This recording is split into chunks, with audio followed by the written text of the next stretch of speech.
I get so wound up there. It's funny.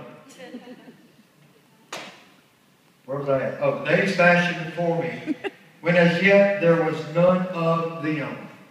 The days were fashioned before me before there was any days. Do you see this? Do you see this set of scriptures? God knows everything about you. God knows your ending from your beginning. He knew what you would do before you ever. He knows everything. He's already written your life in a book. That's why we are living epistles. We are a book. Amen.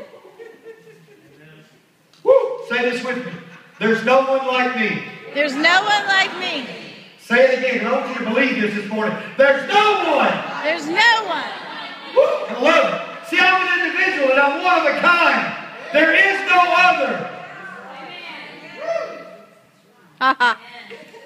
I'm one of a kind. You're one of a kind. Hear me this morning. You need to get this. You may have some of your mother's DNA in you, and you may have some of your father's, but there is nobody that has a DNA makeup but you.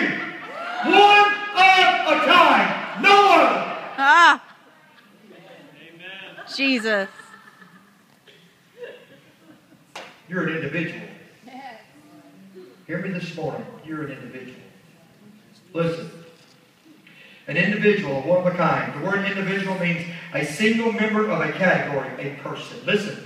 Individuality is a special quality that distinguishes an individual.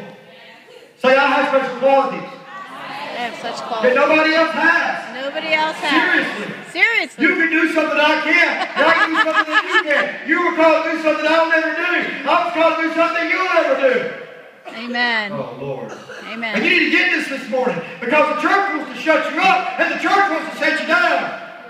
It's true. It tells you you got to go through 101, 102, 103, 104. And then we'll let you work at the front door. That's true, Pastor. Individualized. To make individual. Come to Jeremiah 1. I promise I'm going to hurry. But you need to walk out of here today knowing that there's nobody like you. Amen. And that you have a purpose.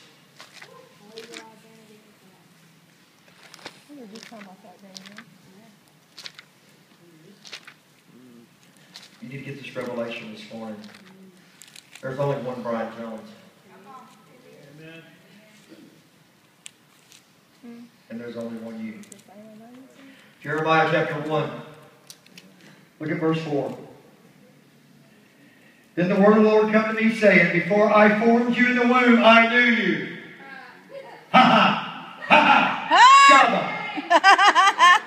Before I formed you in the womb, I knew you. Amen. I knew you, Danny Bud.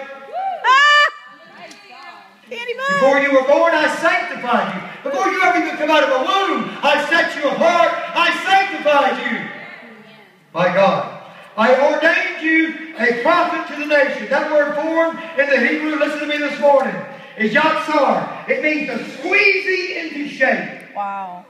To mold and to form, to fashion, to frame of earthen vessels. Literally what he's saying here is when you were in the womb, I began to squeeze you into shape. Wow. I began to make you. Hear me. The church has become the potter. It's true. And what we've done is made a bunch of spiritual robots that everybody's got to look the same, act the same, and be the same. We want a bunch of clones running around. Come on, I'm being real with you this morning. We don't need no clones of Bryan. We need you to be who God has created you to be. For the kingdom.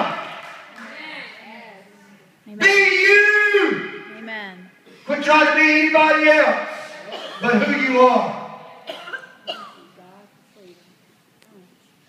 Hey. Are you okay? Sanctified is the Hebrew word kadesh. To be separate, apart, for a specific work. Man. Ordained is the Hebrew word nathan. To place, to set up, to deliver without fail. In other words, if you be who you are, you can't fail. You've been ordained for this. And you can't fail. Wow. Isn't it good to know that you can't fail in your mission if you be who you are? You only fail in your mission when you try to be somebody else that you're not. Yep. A lot of Christians are falling because they're trying to be their pastor. A lot of Christians are falling because they're trying to be like a worship leader. A lot of us are